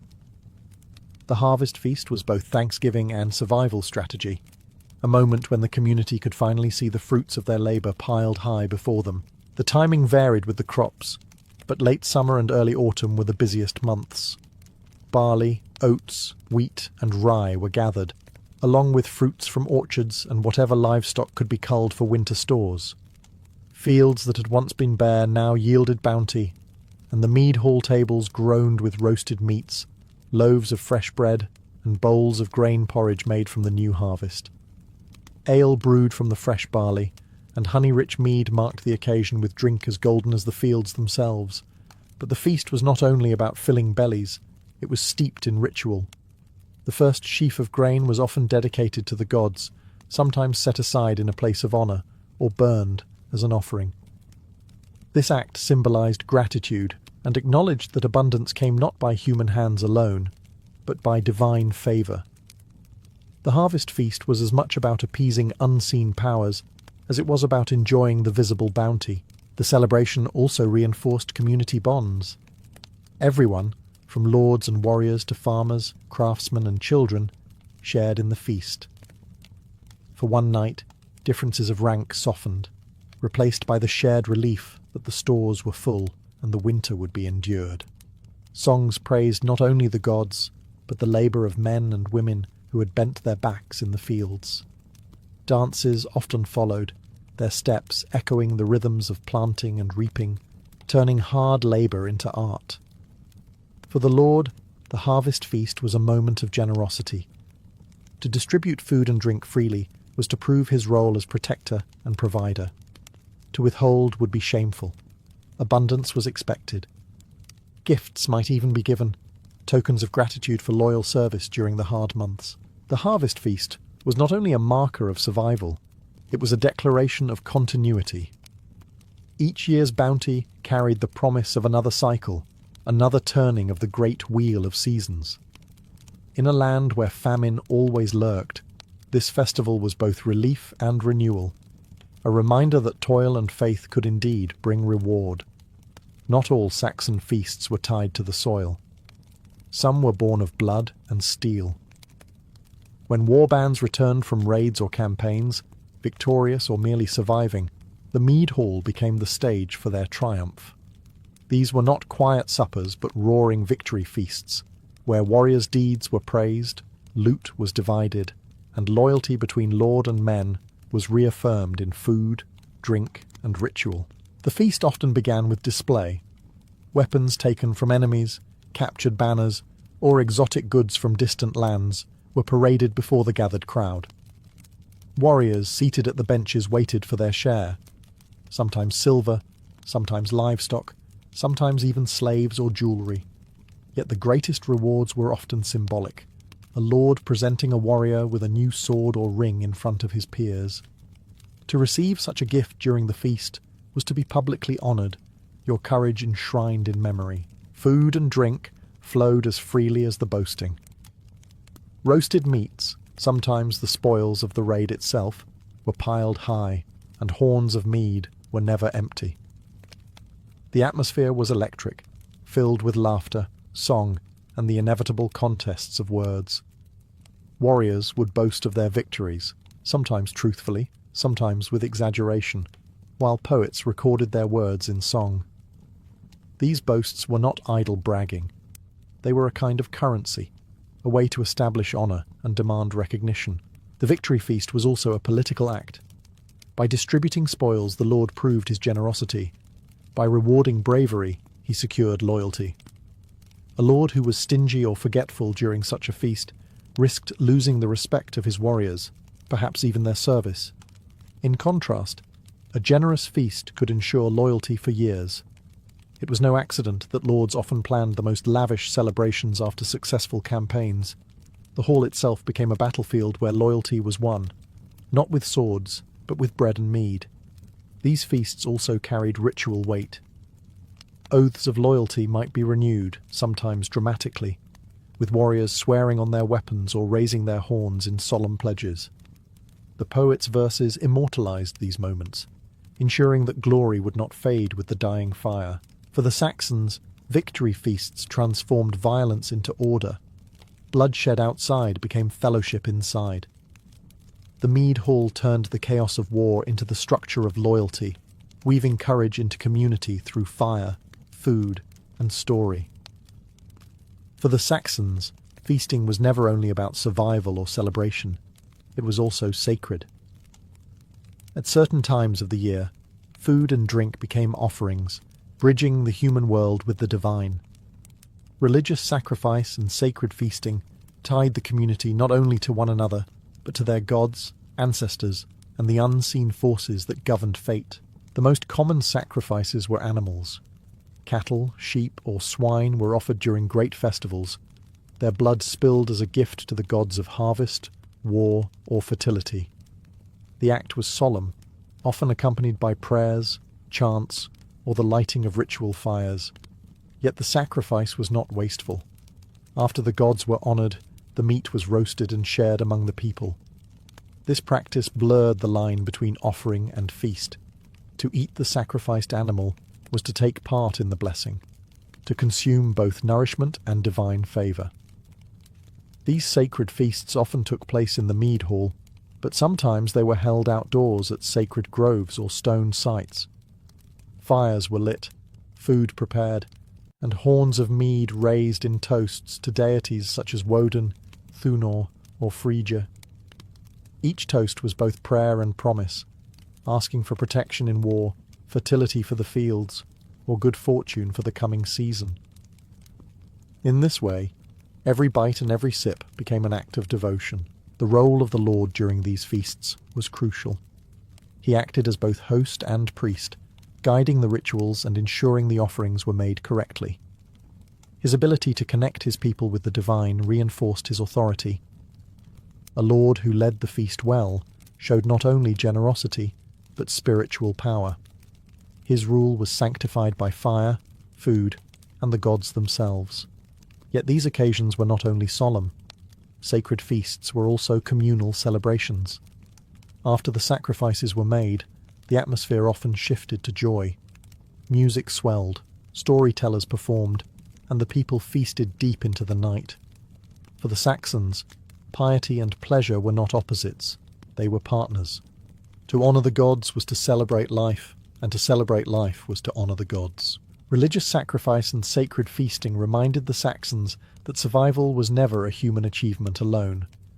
The gods provided, the ancestors watched, and the people responded with gratitude, offerings, and joy. In those moments, the line between the mortal and the divine blurred, and the hall glowed with more than firelight. It glowed with blessing. No Saxon festival was complete without entertainment. Once the sacrifices were made, the feasting done, and the mead flowing, the mead hall or village green transformed into a stage of laughter, competition, and music. Games, music, and merriment were more than diversions. They were rituals of joy, a way to bind communities through play as much as through prayer. The games varied with the season. In spring and summer, when the weather allowed, athletic contests dominated. Wrestling matches tested strength, while spear throwing and archery displayed martial skill. Young warriors proved themselves before their elders, earning admiration and sometimes mockery if they fell short. These contests were not idle sport, but training for battle disguised as entertainment. Victory brought prestige, and losing built resilience. The community watched, cheered, and remembered. Winter games were often played indoors, within the warmth of the hall. Dice, knucklebones, and board games, such as taffel, filled the long nights, their clatter echoing beneath the rafters. These games mixed chance with strategy, echoing the Saxon view of life. Fate ruled all, but skill still mattered. Laughter and groans at the fall of dice reminded everyone that luck was as much a player as any man. Music carried equal weight. Harps, lyres, and drums provided rhythm for songs that could stir hearts or soothe weary souls. Skilled musicians could lift the hall into a frenzy or silence it into reverence. Poets and bards recited tales of gods, kings, and heroes, weaving entertainment with cultural memory. To hear one's ancestors honoured in verse was as sweet as mead, and to have one's own deeds sung was to taste immortality. Dance, too, filled the spaces between contests and song. Men and women moved in circles, stamping feet and clapping hands, their motions echoing the cycles of nature and the rhythm of community. Children ran between the dancers, mimicking their steps, already learning the traditions that would one day be theirs to keep alive. But perhaps the greatest merriment was simply the laughter. Festivals allowed space for humour, for jesters and fools to mock even the highest lord, their antics tolerated in the spirit of release. In a world of hard work, hunger, and danger, these moments of levity were essential. They reminded the Saxons that life was not only duty and survival, but also joy. Through games, music, and merriment, festivals balanced the sacred with the playful. They turned survival into celebration, making the bonds of fellowship stronger with every laugh, song, and contest. For the Saxons, festivals were not isolated events, but markers on the great wheel of the year. Each celebration announced a turning point in the cycle of nature, guiding people through darkness and light, scarcity and abundance. Unlike our modern calendars, where dates are abstract numbers, the Saxons lived by rhythms they could see and feel. The thaw of the earth, the height of the sun, the shortening of days. Every feast was both an ending and a beginning. Winter ended with Yule, when fire and mead pushed back the cold and called for the return of light. From there, the cycle turned towards spring fertility rites, which celebrated planting, rebirth, and hope.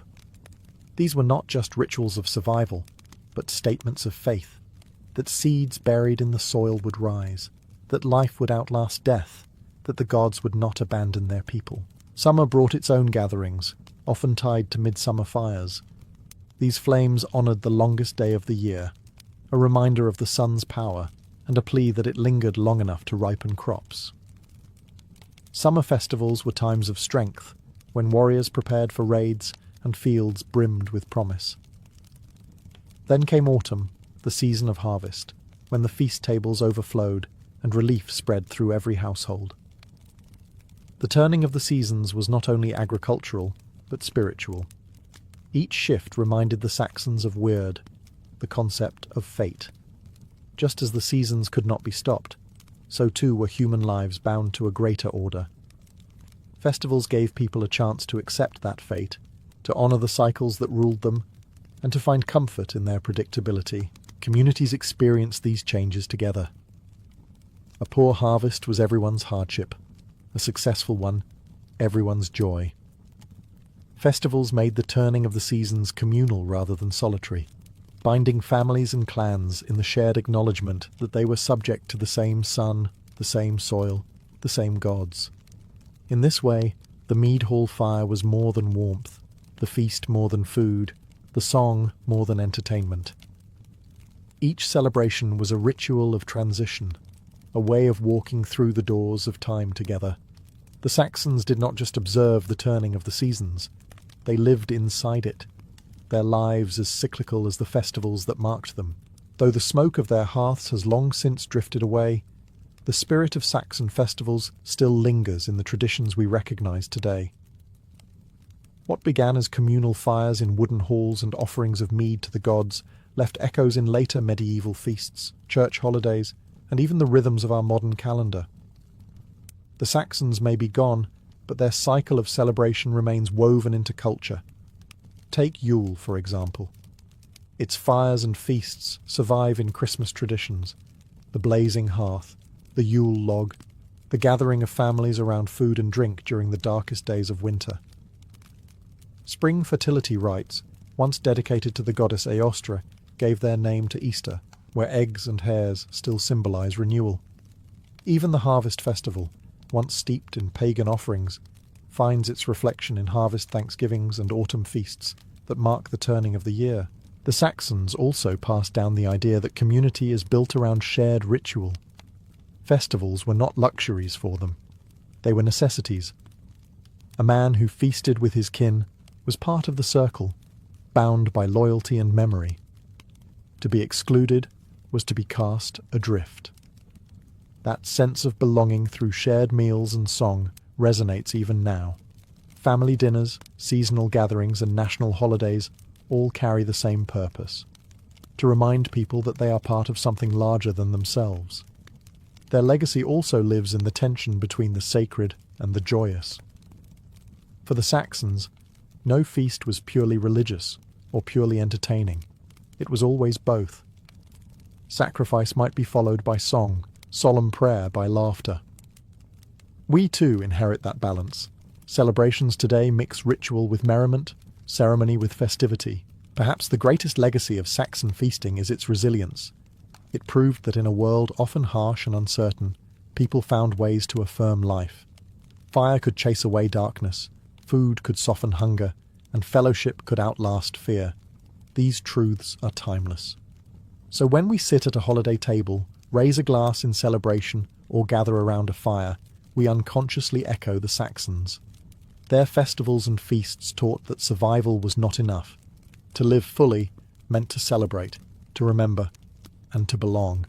And in that sense, their legacy still burns as brightly as any Yule fire.